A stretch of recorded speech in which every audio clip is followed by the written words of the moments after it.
Goeiedag en hartlik welkom by hierdie week se Agri Monitor. Ek is Elvira Hatting en ek kuier Dinsdae oudergewoonte saam met julle in hierdie landbou-uitsending.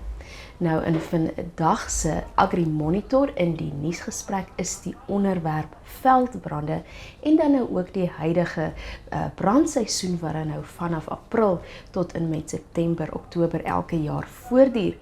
Nou ja, in die video gesels meneer Romeo Muyunda, hy is die woordvoerder van die ministerie van die omgewing, bosbou en toerisme. Hy vertel dan nou ook dat meer of 'n bietjie minder as 'n 500.000 hektaar se veld reeds afgebrand tydens die huidige brandseisoen. En ons weet ons is nou in Julie maand en dat van die droogste dele van die winter nou nog voor lê en die gevaar op brande is dus steeds baie groot, veral as Augustus se winde dan nou ook hier is. In vandag se Plaas Toe-segment kyk ons na 'n video waar minister Calle Schlettwein, ons landbouminister, dan onlangs nuwe raadslede op die Namibië Akkerbouraad aangestel het.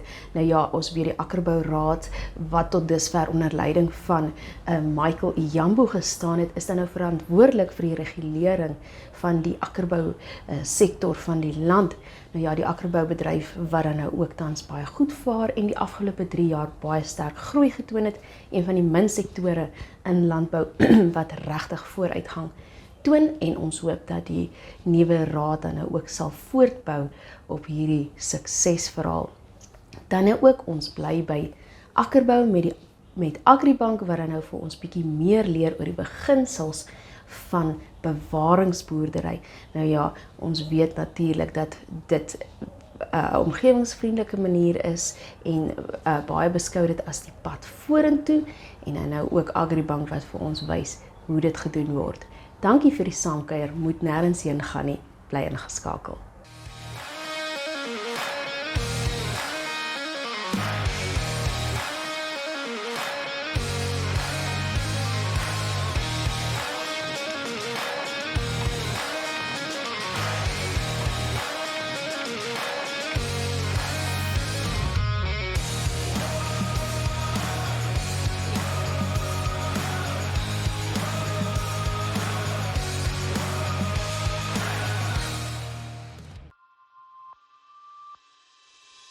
Funding part of it and the risk aspects that are related to the potato production is also quite.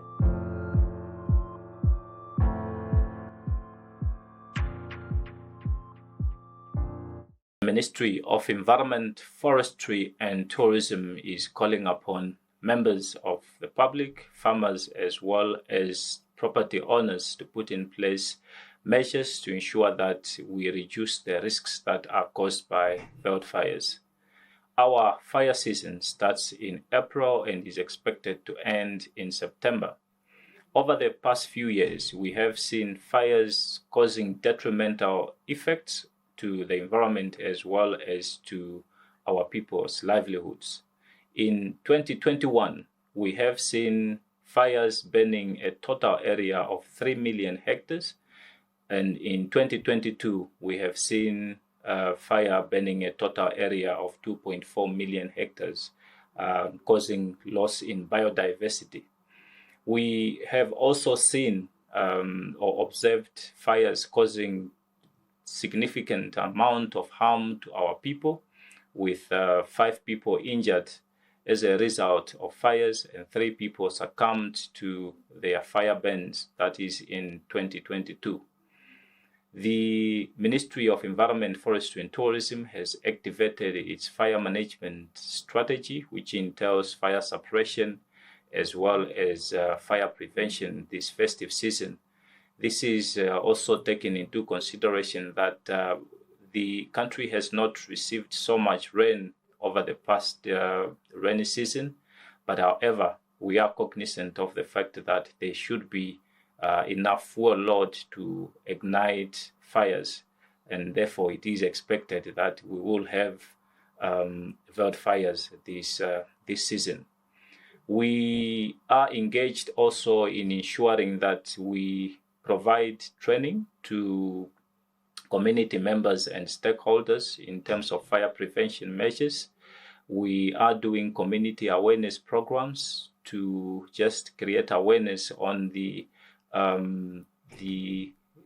fire preventative measures that the ministry intends to implement, but also for different stakeholders to be prepared this fire season. We are also engaged in matters of clearing cut lines so that we don't have fires burning beyond certain levels or certain areas. And to this effect, we have cleared 33 kilometers across the country, and this activity is ongoing.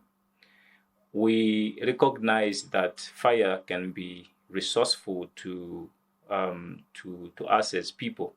However, we encourage that it is used responsibly. Whenever we are using fires, we should be able to extinguish those fires afterwards before we leave the area.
Through you, Michael, for the excellent work you have done during your extended term. It was indeed a time span during which many challenges had to be faced, including a severe drought, the COVID-19 lockdowns, and the implementation of the PEGA and its relevant provisions. PEGA is the Public Enterprise Governance Act. You managed them well, and today we can proudly observe the growth that has returned to the agronomic sector. It is a good sign when the whole agricultural sector has returned to growth, which is mainly carried by the agronomic sector. The agronomic sector grew by 4.1%, whereas the livestock sector grew by about 2%, 2.7%. So congratulations, agronomic sector is doing what it's supposed to do. And of course, the board played a very important role in that. I also want to thank you for your preparedness of the important responsibility to transfer your activities back or to the new board, and I'm sure you will be available and able to help the new board to carry on in a similar or better way. To the new members, welcome to a sector which provides livelihoods to many, many Namibians. Welcome to an agricultural sector that is very complex, but that on the other hand is probably has the greatest multiplier effects into the economy, and I'm talking about the real economy. That new board that we are inaugurating has achieved that. We have achieved a 50-50 gender balance. Half of the members are women, half are men. I think that's a good sign. We have representatives of the sectors that manage the value chain or are active in the value chain of these controlled products. And we have a number of experts that are needed to give the board the necessary expertise in managing its complex task.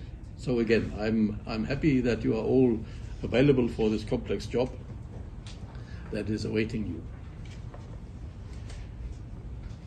The powers of the board are wide-ranging, including, of course, all the fiduciary powers required to manage this statutory institution.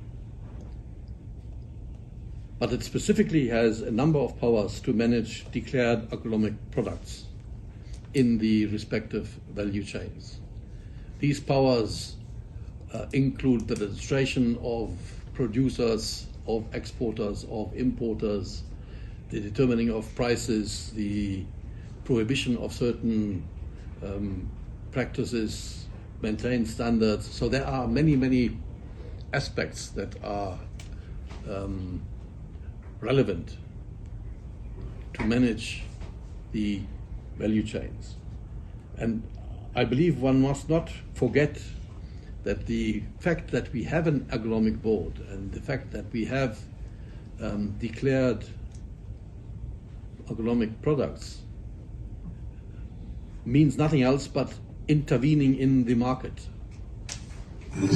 Because we see there is a possibility of market failure, or there are issues that need to be addressed that the market is not very well equipped to do. On the outgoing board, we sincerely want to thank you for the trust that you have instilled in us and the time that we have been serving on the board. The outgoing board has ensured some stability into the institution and into the sector, subsector. The one will be the framework, the governance framework that we have instilled into the institution.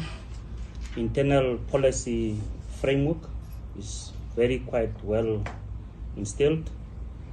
Human capital operations, you will find it that we have quite a good skilled workforce under the leadership of Dr. Mwazi. Stable financial position. I should emphasize this one because it did not come easy. So we have quite a very good financial stability in the institution. Honorable Minister, we also have the feasibility of the sector, of all the institution into the sector. We have made sure on the different frameworks or networks that we have that NAB is visible to the nation, because NAB was not known by everyone. So we just ensured that those platforms are activated. Now, in terms of agronomy and horticulture, Honorable Minister, you have alluded to it, there is quite good growth. There is also potential for further growth, and specific to exports of these commodities. There is, however, a few things that we think we could have done better, and which we think the new board can also undertake. I think Honorable Minister touched on the consumer price. It's a very sensitive issue, and it's a very serious issue because commodities can become a rejection of consumers, and we were very deliberate to try and get that on board. It's one of the issues that we will leave with you. Close cooperation between the two subsector boards, Honorable Minister, is a very important one between NAB and Meat Board of Namibia, which was obviously amended also by their act. And then obviously we have also just one gray area that we would want to see being inverted is the higher personnel cost. You will see in your financials, it's a gray area that you really need to go down to and make sure that you look at it. Further sustainability analysis of the NAB is very crucial. We are a regulatory body that survives through levies, and we know other institutions, SOEs, Honorable Minister, who are regulators who survives through levies. It can become an issue, so one has to really look at those.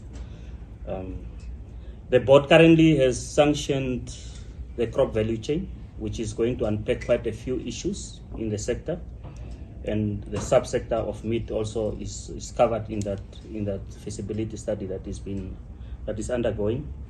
You'll find it on your desk, and it's quite a very important exercise that the board has left for the sector just to unpack a few issues. At this juncture, let me then congratulate the incoming board. So 2 out of 10. So I think it's important for continuity, and I look forward to working with all of you. Secondly, I really want to thank Michael for the guidance over the last couple of years. It's been the extended term. And also my fellow board members for the leadership displayed in your tenure as board members of the Agronomic Board, and that we collectively ensure that the board is well governed and that the institution has a solid financial base that ensures sustainability. I think we all know if the finances aren't right, we can't create the environment we wish to create to grow the industry and improve it. So the financial base is really absolutely critical, and thank you for that, and thank you for always pulling together to have that discipline. It wasn't always easy, but thank you for that. I think I also want to add on to the development of the crop sector value chain. It is of utmost importance given that the results will ensure sustainable crop production, enable local producers to access regional and international markets, and it will create further value addition. It is absolute priority to ensure that the NAB crop value chain strategy is implemented within the expected time frame and with the necessary support and guidance from the various stakeholders. And the NAB strives to be a world-class regulator of a vibrant, diversified and sustainable crop industry, and as such our focus must lie on reducing the cost of regulation by simplifying processes and by improving service delivery and increasing efficiency. I think we discussed it just now, and it was mentioned by the Minister and by Michael as well. The affordability of products needs to be there, and we need to be very conscious of how we ensure that there is a balance within the industry in terms of all of the role players bringing their side, but also improving efficiency, which is absolutely critical. Honourable Minister, with joint collaboration, the NAB will be able to contribute to further development of the agronomic and horticulture sector by assisting the government through the Ministry of Agriculture to unlock the potential of the green industry economy in Namibia, mainly targeting agro-processing and storage, seed production, fruit production, and the establishment of nurseries, the facilitation of fruit seedlings, just to name but a few areas we also discussed in terms of potential. And I think working closer with the beef value chain or the livestock is also critical in terms of growing the economy as a whole, because there's a lot of synergies and potential going forward. The Namibian Agronomic Board plays a vital role in the socio-economic development of Namibia, and as such we will ensure that the Agronomic Board strategy remains aligned with national development goals and with the objectives of the Ministry of Agriculture. In conclusion, I'm confident that the new board, with the assistance of Dr. Mwazi and his capable team, will fulfill its statutory mandate as set out in the Act.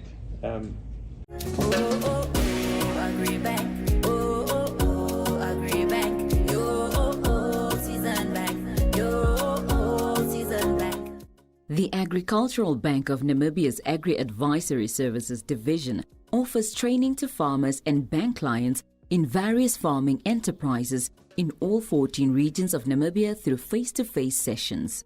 The AgriLearn online platform will share production content on various agriculture farming enterprises to build the knowledge of farmers from all walks of life. Join us as we embark on this virtual journey towards sustainable farming, as we zoom into the basics of crop and horticulture production. Good day, farmers. My name is Henk Saisai. I'm the Technical Advisor for Crops and Poultry within AgriBank's Agri Advisory Services Division. We are going to talk about conservation agriculture and how it can be applied in crop farming. So remember, when you are growing crops, you will always have soil preparation which disturbs the soil, and you loosen it to ensure that when you grow a seed, that specific seed grows within that prepared depth. But when the soil is tanned, for example using digging fork, you work a substance amount of soil by tanning it and you expose it to sunlight. So there are certain practices that are aimed at ensuring that you conserve as much moisture in the soil as possible, and conservation agriculture is one of those principles. It has three main components or principles that it's focusing on. The first one is minimum soil disturbance. The second one is soil cover, which should be permanent during the growing and after growing period. And you have crop rotation, whereby you have to do sequencing of changing the types of crops you are growing on that piece of land based on their nutritional requirements and needs.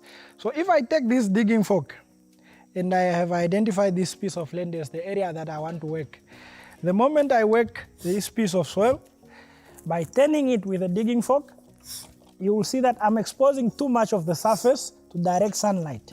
And if I grow my crops here, all this soil which is containing moisture, you will see that it loses some of that moisture because sunlight will start evaporating most of the water that is contained in this soil.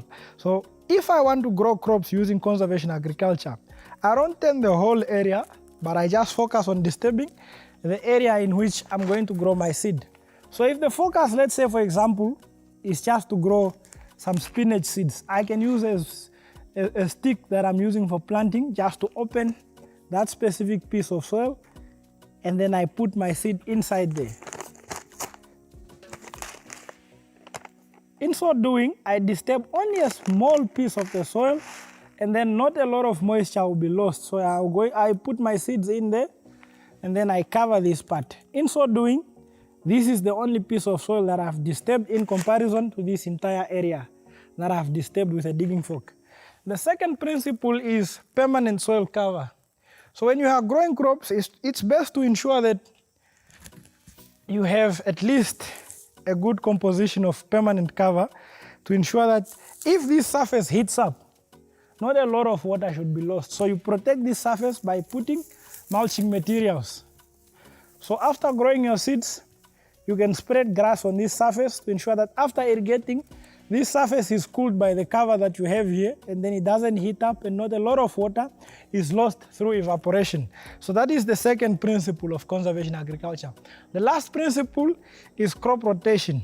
Remember, certain crops take up too much water and too much nutrients from the soil, so you will have to grow other crops that can bring back the nutrients in the soil. For instance, if I'm growing mahangu and maize, they are heavy feeders of nitrogen, phosphorus, and potassium, and they take up a lot of water. So after harvesting my desired crops, I must now change the type of crop I'm growing there. If I bring in groundnuts and beans, they use less water, and they have the ability to add a lot of nitrogen in that piece of soil, and then that prevents the depletion of nutrients from the soil. So I have conservation in terms of the soil fertility status by bringing in back the nitrogen that was taken up by most of the crops. So you must implement these specific principles over a long period of time, and that can sustain your soil, and that helps you as a crop farmer to sustain your business. That's it for now. Join us next time for more valuable insights. Make sure to subscribe to our YouTube channel to avoid missing out on new content. Also, follow us on Twitter, Facebook, and Instagram pages for more content.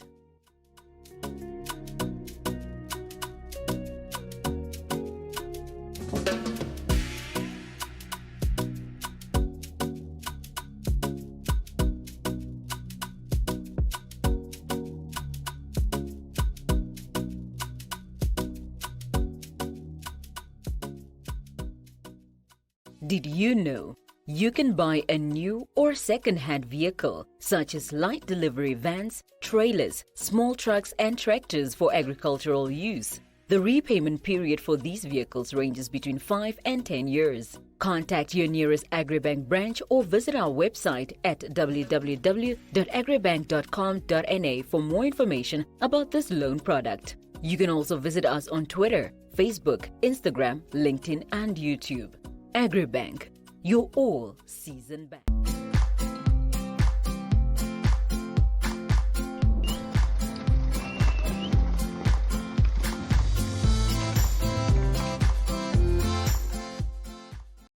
Van dese week se veilings lyk dan soos volg. Op 4 Julie hou Agra veilings op Okahanja, Namatubis en Mariental. Karoo Oesh is met 'n veiling op Onderompapa en die NLA is op Aukam met 'n klein en grootvee veiling. Op 5 Julie hou Agra veilings op Karasburg en Gobabis en Blouberg met 'n veiling in Grootfontein. Op 6 Julie is Agra met 'n veiling op Otjiwarongo en die WLA met 'n grootvee veiling in Windhoek. Op 7 Julie is Blouberg met 'n speenkal veiling op Otawie, die NLA met 'n klein en grootvee veiling op Mariental en die WLA met 'n grootvee veiling op Gobabis.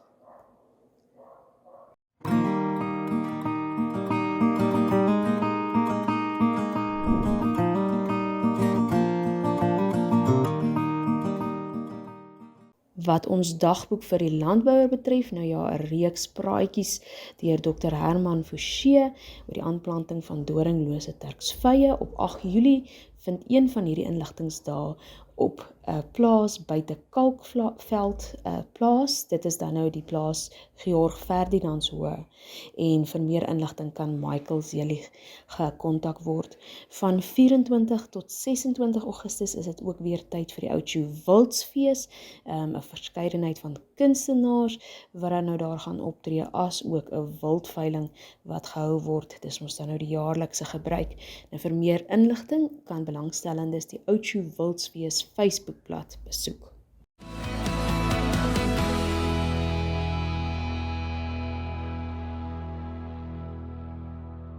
Ons vertrou dat julle hierdie episode saam met ons geniet het.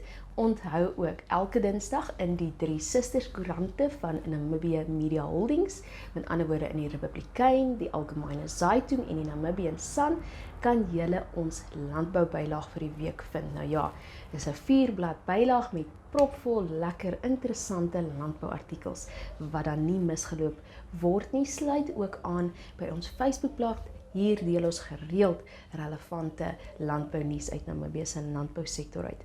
Dankie vir die saamkuier. Volgende week, selfde tyd, selfde plek, maak ons weer so mooi loop.